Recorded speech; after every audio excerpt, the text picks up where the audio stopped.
evening, everyone. Welcome back to Art Boom. Today we will be discussing commercial architecture from the 18th and 19th century, focusing on Walter Benjamin's arcade project and how they have morphed in today's mega malls and all-in-one shopping centers. Walter Benjamin describes the extravagance of the 18th and 19th century shopping centers in his book, Arcades Project, in which there's an emphasis on the architecture, upper class, and general experience. While some shopping malls may follow these parameters today, changing technologies and consumer needs have created a shift away from the architecture found in arcades and towards a more urbanized efficiency. Before we get into our main discussion today, we wanted to give you all some background from the author himself. We got some exclusive access to an interview with Walter Benjamin in the late 1930s while he was working on his project.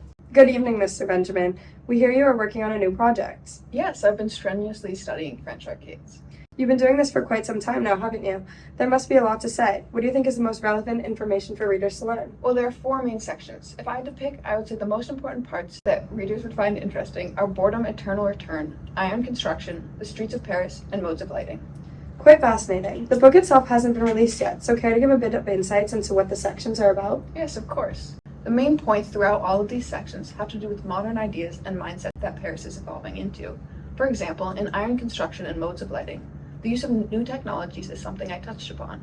Paris has evolved with new materials such as iron and gas lamps, which make spaces feel much more elegant and luxurious while still being very well lit, which is essential in the arcades as they are filled with high-end goods. There's also a certain intimacy and connectedness that is felt when within the arcades themselves that I touched upon in the streets of Paris and Boredom Eternal Return. The streets are very practically named, so one always knows where they are.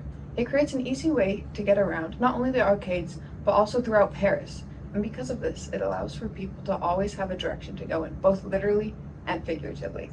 Often when one is bored, one will stroll around, which can often lead to finding oneself in one of the many arcades. So not only do the arcades foster this luxurious feeling, but also allow one to never feel bored. That sounds like quite the book. You definitely left me and the viewers wanting more, and I, for one, cannot wait for the book to be released. Thank you for joining me today. Unfortunately, Benjamin passed away before he ever got to finish his work, in which he detailed the arcades of Paris in the 19th century. He did, however, leave a legacy, a manuscript, and a lot to learn from. These luxury exhibitions and shopping spaces cater to the urban upper class. Benjamin focuses on the materiality of the Parisian arcades and how these opulent choices cater to the crowds that would shop there. He describes the arcades as an inception of industrial luxury, characterized by glass-roofed, marble-paneled corridors extending through whole blocks of buildings.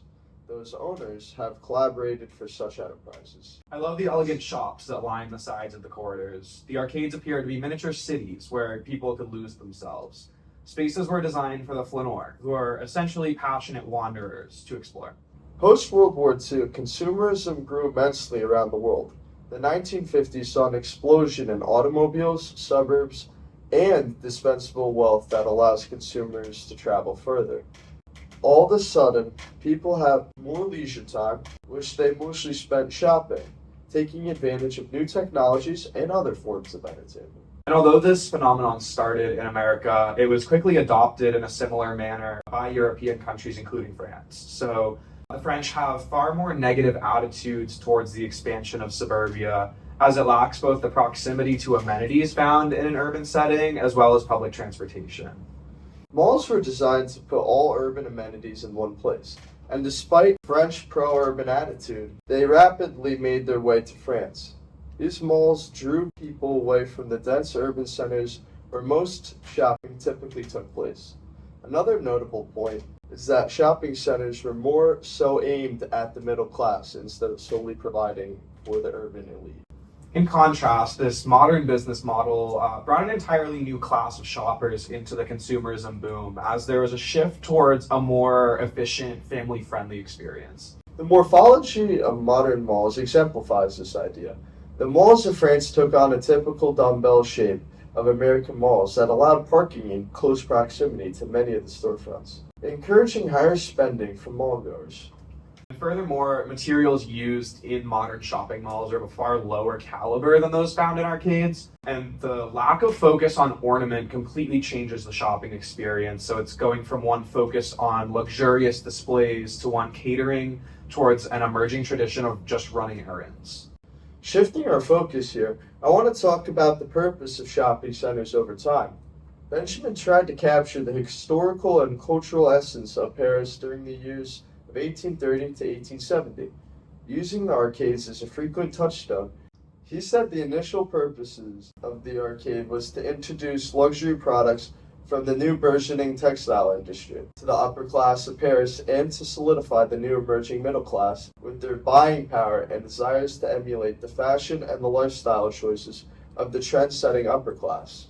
Exactly, and these same consumer commodity-based patterns of urban and cosmopolitan lifestyle choices continue to dominate and influence why and how humans live in cities today. And so Benjamin addresses the bourgeois experience of 19th century history to liberate the suppressed true history that underlies the ideological mask. He termed auratic perception, which is the aesthetic faculty through which civilization would recover a lost appreciation of myth. However, today, technology and the need for efficiency have undermined tradition. Aesthetics and the utility have superseded the avant-garde designs, as well as the need to tie architecture to its cultural and mythological roots. So a byproduct of this technological advancement are buildings that only merely symbolize capitalism and frailties of modernization to meet the ever-evolving demands of the ever-increasing population. And architecture focuses on the size and number of structures over the design, planning, quality, values, and aesthetic. Technological advancement, as well as financial, social, regional, and cultural limitations, only function as a catalyst in this process. Aesthetics and planning have been undermined by the urban need to fill and develop space and utilities as fast as possible. Yeah, and modernization is the exemplification of architectural underachievement while coping with the dynamic nature of consumerism and technology. It lays emphasis on quantity over quality. The modern aesthetic merely encompasses the need for commercial output. Spaces are no longer mapped, they're just seamlessly integrated with each other. Exactly. Shopping is now becoming the founding act of urbanization, to the point where settlements are defined by commercialistic perspective. Even the most elegant and experimental architecture simulates the ambiguous paradigms of shopping.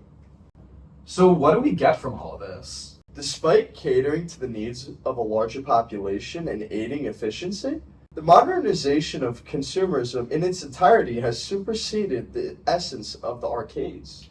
Yeah, I agree. Overall, the shift from these luxurious, intimate spaces to the large, soulless, concrete boxes that we call malls did end up allowing large swaths of new consumers to partake in the explosion of capitalism in the mid-20th century. But the art form found in the physical structure of arcades has been almost completely lost over time. There does seem to be a dialectic between present and past that is enduring, for better or for worse. Let us know what you guys think about the arcades in the comments below, and a big thank you from all of us here at ArcBoom to you guys for making this segment possible.